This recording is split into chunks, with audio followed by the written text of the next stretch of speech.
Saya awali dari quotes yang terkenal sekali, bahwa we are not human being having a spiritual experience, we are spiritual being having a human experience.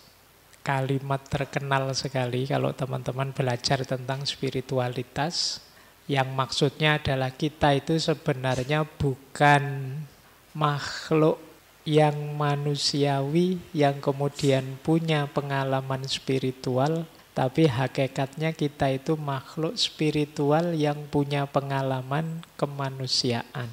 Apalagi orang beragama, kita yang muslim kan mengakui bahwa kita ini anak cucunya, baninya Adam. Yang Adam itu dulu hidupnya di surga. Hakikatnya dia makhluk yang sangat disayang oleh Allah. Hakikatnya kita itu spiritual, cuma mendapat casing manusia. Nah, ini quotes ini menarik. Mungkin ada yang setuju, ada yang tidak, tapi nanti ada uraiannya untuk membuktikan mengapa sih kok kita itu sebenarnya hakikatnya makhluk spiritual.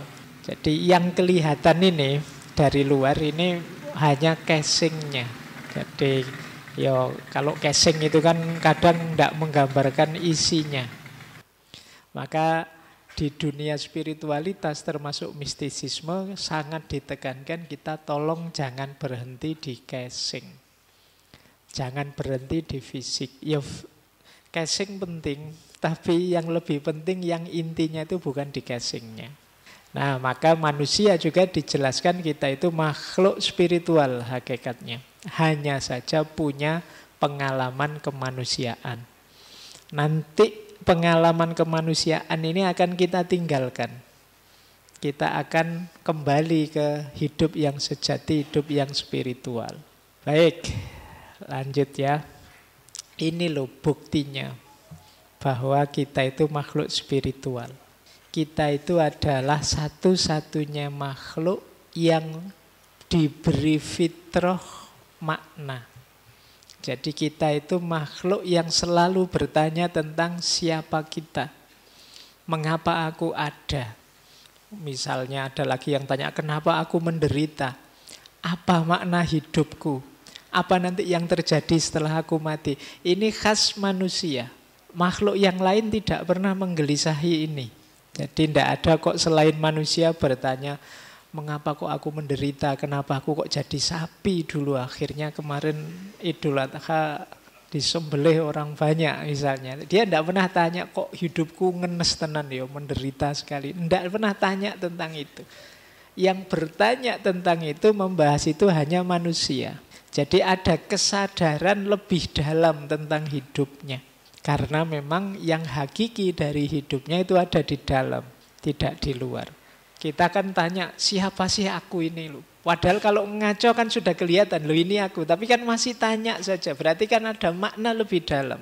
Kita belum puas hanya melihat identitas eksternal kita. Hanya melihat wujud fisik kita. Sebenarnya kan jawaban gampang kalau hanya dari luar kan siapa aku, tinggal nyari lemari yang ada kacanya terus oh itu aku kan, tapi kita tidak puas, bukan itu aku. Pasti ada sisi dalamnya. Termasuk kita juga tanya, kenapa sih aku dilahirkan? Kok aku jadi orang Indonesia?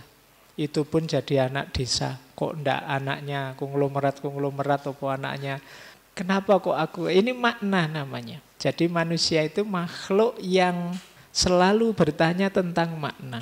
Jadi makna itu kan sesuatu yang tidak bisa dipahami hanya dari kelihatannya. Jadi makna itu kan selalu ada di balik realita. Misalnya minuman ini. Kenapa sih kok Pak Faiz diberi minuman 2, kalau teman-teman kok cuma 1? Loh, ini kan tidak sekedar adanya 2 minuman ini. Tapi di balik ini ada makna. Mungkin penghormatan, mungkin penghargaan, mungkin basa-basi, mungkin macam-macam. Iya kan macam-macam, kan kita tidak tahu maknanya apa gelas yang 2 itu. Berarti apa? Dia tidak bisa hanya dilihat dari 2 gelasnya. Di balik 2 gelas ini ternyata ada makna. Nah manusia juga begitu, tidak bisa dia dilihat hanya dari kelihatannya. Maka kalian yang hanya sering tertipu oleh casing, sering tertipu oleh kalimat, sering tertipu oleh pernyataan, lupa bahwa di balik casing, di balik kalimat, di balik pernyataan itu ada makna, ya hidup kita nanti jadinya dangkal. Dan itu sering jadi penyakit di era digital ini. Hidup yang tidak dalam, kita melupakan sisi spiritual kita. Jadi diawali dari sini ya, bahwa ternyata sisi spiritual hidup ini penting. Dan kita ini makhluk spiritual, ternyata juga kita punya namanya kecerdasan spiritual. Nah, kalau dimudahkan gambarnya bisa seperti itu. Tiga-tiganya penting. Intelektual ya penting, emosional ya penting, spiritual ya penting. Tapi jangan berhenti di intelek saja. Seperti kajian kita minggu lalu, kalau berhenti di intelek saja ya kita sering rusak hidup kita karena tidak mampu menata emosi. Malam hari ini akan kita sadari betapa juga intelektual dan emosi saja juga belum cukup. Kita masih perlu kedalaman spiritual melalui kecerdasan spiritual. Kalau intelektual itu what I think, kalau emosional itu what I feel, kalau spiritual itu what I am. Jadi spiritual itu jauh lebih utuh. Kalau intelektual otak kiri, emosional otak kanan, yang spiritual ini yang melandasi semuanya. Meskipun kalau teman-teman nanti baca buku Spiritual Question, itu nanti ada bagian tertentu yang menjelaskan adanya nama God spot. Jadi God spot bagian kecil dari otak yang ini bisa menampung, meraih wawasan-wawasan spiritual. Jadi orang itu ada kalanya pinter, IQ-nya tinggi. Tapi kalau tanpa kecerdasan emosi dan juga kecerdasan spiritual, dia akan menjelma jadi orang yang kaku, keras, tidak manusiawi. Nah, sehingga banyak orang yang ilmunya justru melahirkan bencana, melahirkan kerusakan-kerusakan di muka bumi.